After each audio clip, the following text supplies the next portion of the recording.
عدت میں نکاح کیس میں بانی P T I Bushra be be کی سزا معطلی کی درخواست مسترد کر دی گئی۔ ایڈیشنل ڈسٹرکٹ اینڈ سیشن جج محمد افضل مجوکا نے بانی پی ٹی آئی اور بشرا بی بی کی سزا معطلی پر محفوظ فیصلہ سنایا۔ عدالت نے 10 صفحات پر مشتمل تفصیلی فیصلہ بھی جاری کر دیا۔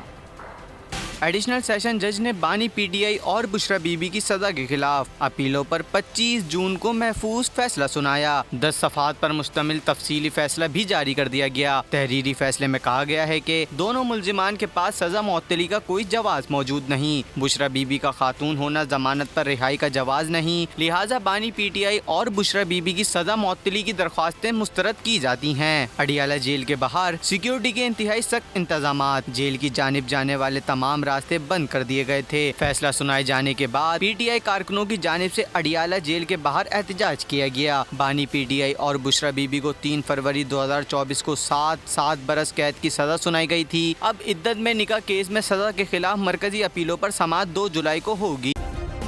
سبسکرائب کریں اور بیل دبائیں تاکہ کوئی خبر رہ نہ جائے۔